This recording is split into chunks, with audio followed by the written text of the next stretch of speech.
From our last episode, we've traveled further east into the interior of Sabah, near the border of the extensive Trusmadi Forest Reserve, where we're visiting an exciting new birding destination that has only recently been opened in the past few years. We're still in the mountains, but at a lower elevation than the Crocker Range, and as such, we can expect to find a different set of birds, including a few of Borneo's most sought-after species.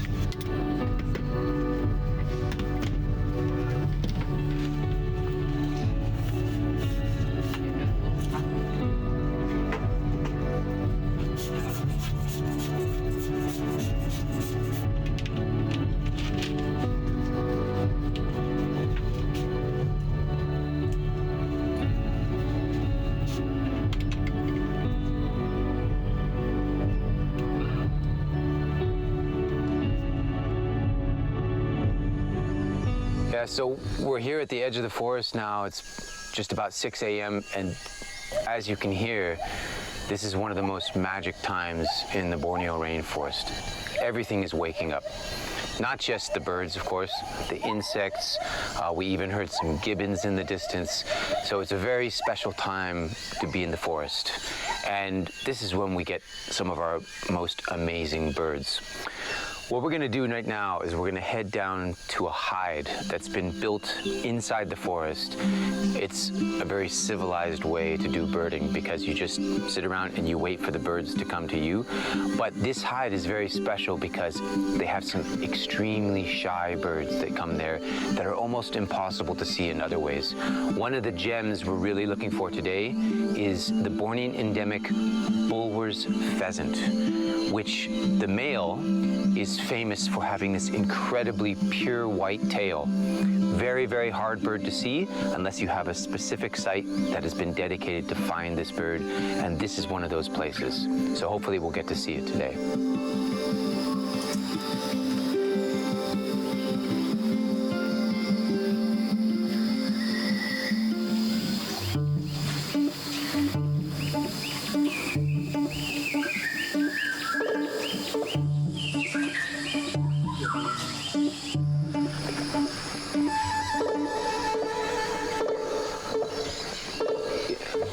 I'm going to stop here for a bit. It's still very dark in the forest, and the birding is actually better out in the open because it's too dark to see stuff there yet.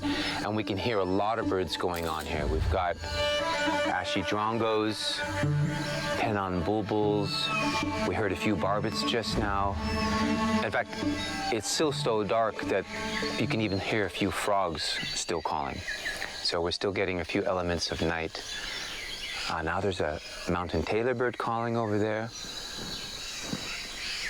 A lot of stuff here. So we're gonna wait here for a few minutes before we go into the forest.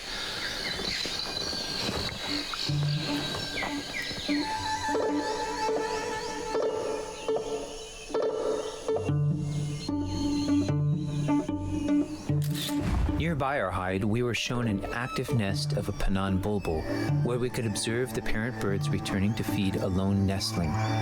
It's always fascinating to see how different birds construct their nests, and it's a great way to observe bird behavior. However, anytime you observe nesting birds, it's important to keep a respectful distance so as not to disturb them or inadvertently bring attention to the nest from predators.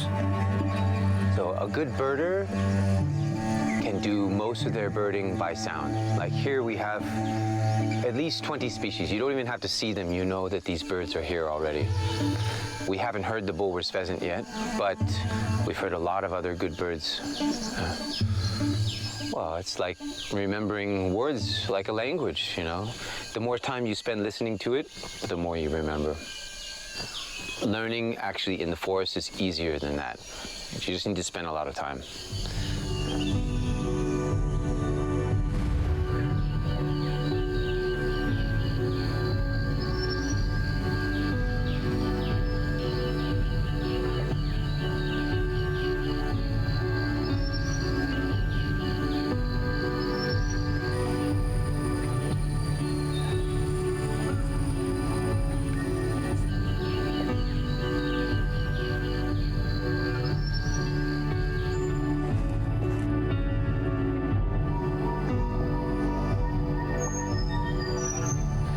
even some birds that look very similar to one another. But if you know the sound, the call, it's quite different. So sometimes it's easier to identify the bird by the sound than just by looking at it, especially when you don't have a good look at it.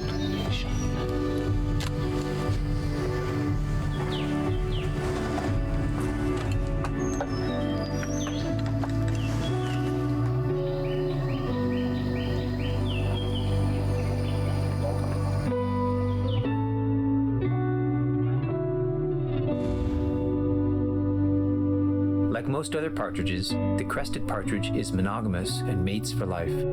In fact, you will almost always see them traveling in pairs, and only rarely alone. The pair that visited this hide always arrived and fed together, and even though food was abundant and easy to find, the male would frequently pick up pieces of food and offer it to the female, a behavior commonly seen in bird courtship that helps to strengthen the pair's bond.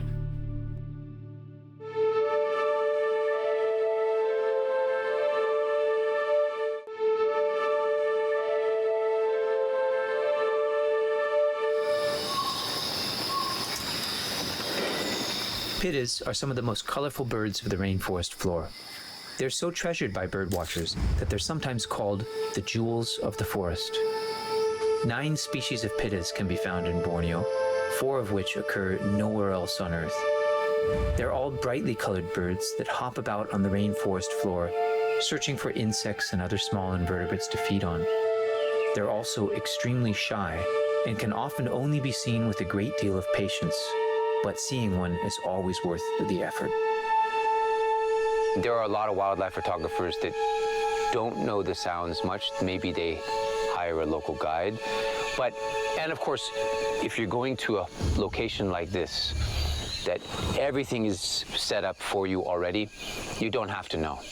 But if you're going out and venturing to a new site or site on your own in the forest, which I think is one of the most magic experiences you can have, especially when you go out into the forest alone, just yourself listening to the forest, then yes, knowing the sounds is a huge tool.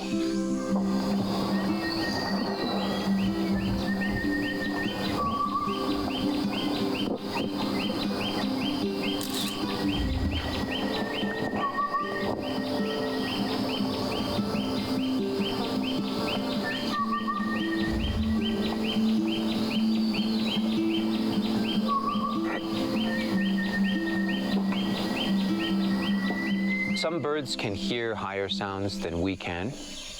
There's one bird that we're going to look for later on in this series called the Bornean stubtail, which a little tiny bird found only high up in the mountains, and its call is such a high pitch. Most people can hear it, but I've had some clients on bird watching tours. You know, when you are elderly, you lose your high sense of hearing. You can't hear high sounds so much. And a few of my clients, they cannot hear this bird at all, even when it's very close and calling. There's some birds that the call is extremely low. Coo calls, for example, and not in Borneo, but birds like the cassowary of New Guinea and Australia, they have this really deep, low sound, sometimes almost too difficult to hear. I recall hearing somewhere, don't quote me on this, that some birds can use ultrasound, but I would have to read up on that. I'm less familiar with that. Yeah, like bats, of course. I wouldn't be surprised if a lot of bird calls extend into ultrasound, but whether they communicate exclusively in ultrasound, I don't know.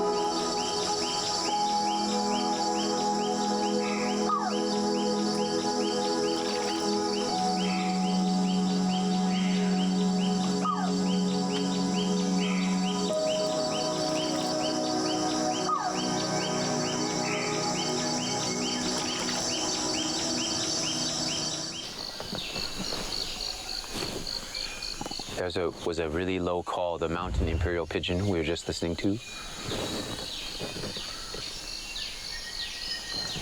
And that one, rufous-fronted babbler. Now, we're going to see a lot of birds at this hide, but not all the birds we're hearing will come down there. Some birds, they only feed up in the rainforest canopy. They don't come down to the ground. So yes, you'll see a lot of stuff at this location, but some you just will never see there because it's low down. And to see the canopy birds, we're going to have to go to another location later on in this series where we get into a canopy walkway.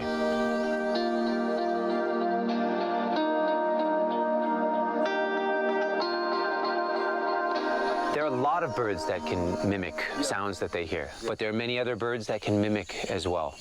And some birds mimic other birds. So, for example, the shama that we just been hearing, they can hear other birds in their neighborhood, and they will sound just like those birds sometimes. They mimic all these calls to show off how good their skill is, because this is what will attract the females. They say, oh, he's a really good singer, and he knows how to mimic all these other birds. I should mate with him because then our offspring will also have that ability. So that may be the reason that they do that.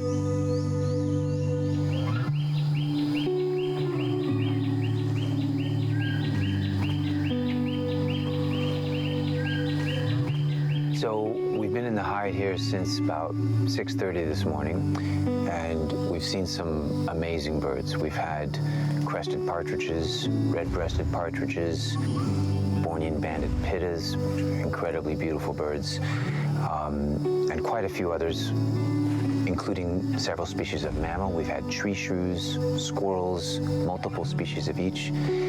And we're still waiting for the best show, the Bulwer's pheasant. But usually that bird doesn't come till a bit later in the day.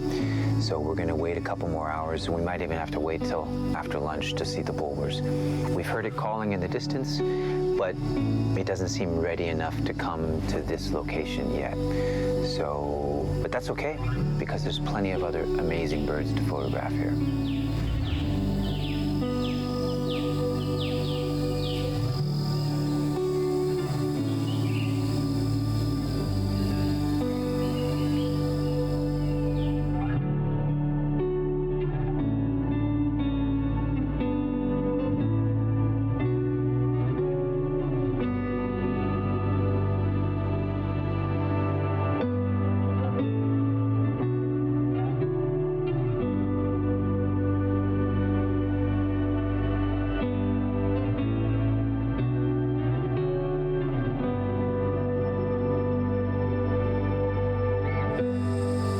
Spot. Kuching. Cuba Road. It's tough. It's tough. There's nowhere that you're going to see birds like this, even close. Yeah. But sometimes you get lucky here and there. Baku, Cuba, Tanjung Datu, Borneo Highlands. I just want to take shots so I can recognize him. Right. Yeah.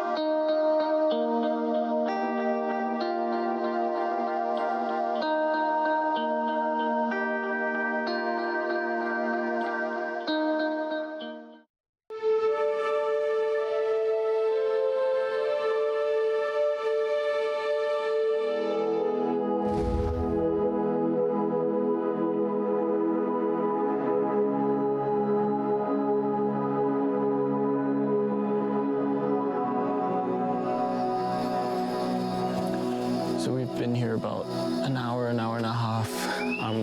Target today is Bulwer's pheasant, but we've gotten some good stuff like the Pitta, banded Pitta, male and female, but still a bit skittish. I think as the day go on, they'll get a bit more comfortable and hopefully come a bit closer and get get some better shots. Yeah. It's a bit challenging now because they're quite far back in the distance, but we'll see as the day progresses.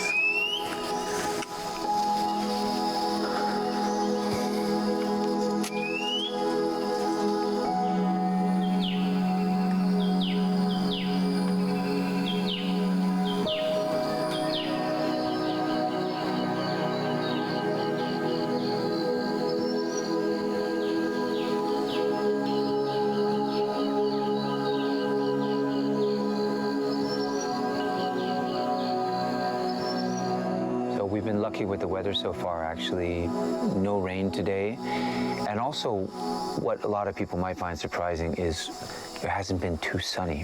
In fact, if it's too sunny, not only is it get too hot, some of the birds might not want to come out and continue feeding, but also for photography, you don't want to have bright sunspots because it makes the exposure very difficult and it kind of doesn't bring out the colors of the birds.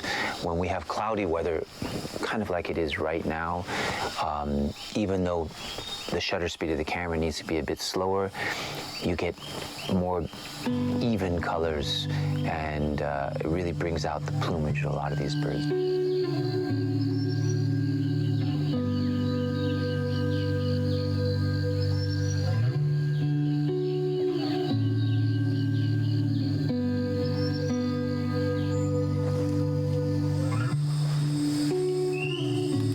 What's this orange one?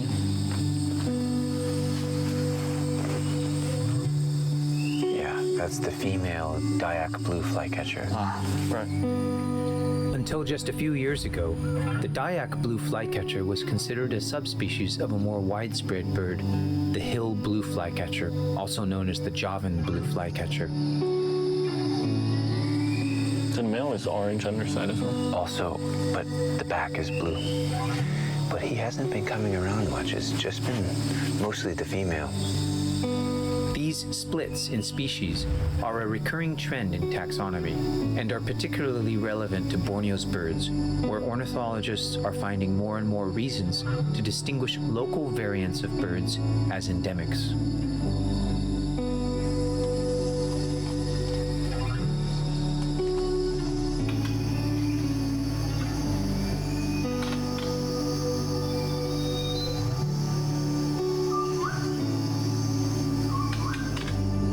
So we're taking a break right now from photographing these birds, but as you can see, this is an incredibly built hide. This has been going on for almost a year and a half, and the gentleman who built this place built this exclusively for bird photography.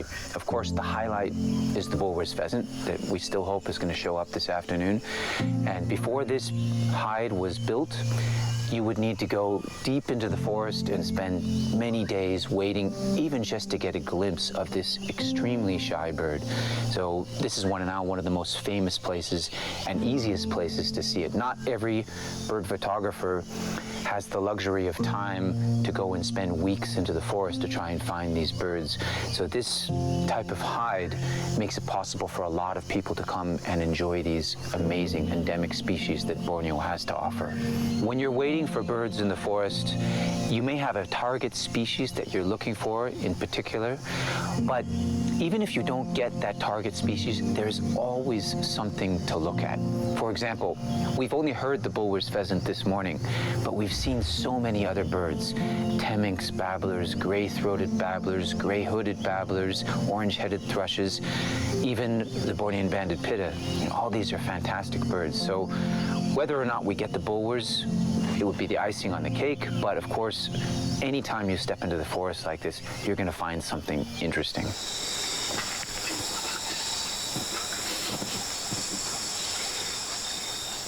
When you set out to find a rare bird or animal, no matter how well you plan ahead or how much patience you have, you always have to be ready for the chance that it never arrives. After all, the forest isn't a zoo. These are wild animals, and they can't always be predictable. There's certainly a good chance that the Bulwer's pheasant might not show up at all today.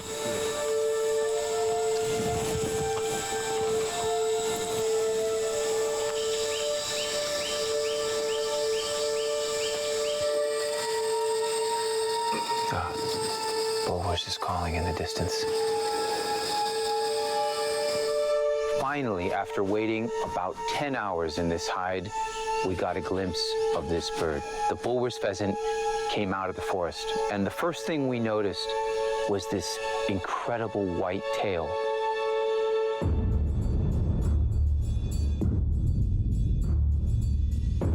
Almost like the fin of a shark moving through the forest underbrush, and then the whole bird revealed itself to us.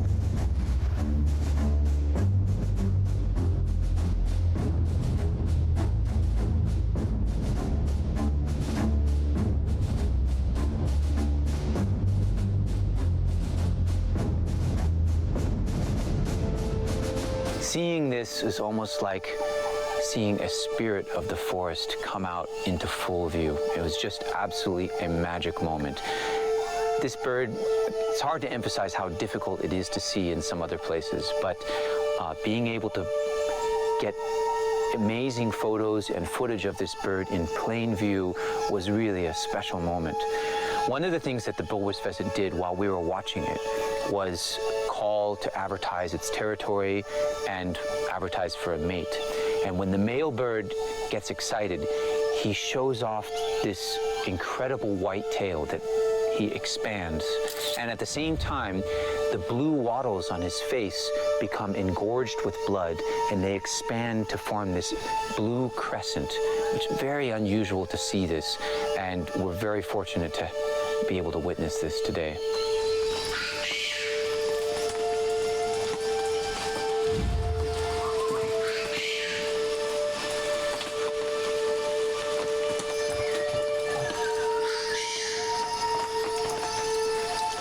Yeah, so we got some amazing shots today. I think some of the best Bulwer's pheasant photos I've ever gotten. But of course, as a photographer, it's never perfect. You always want to come back and try to get more shots. But we have other sites to visit in Sabah and the rest of Borneo, so that'll have to wait for another day.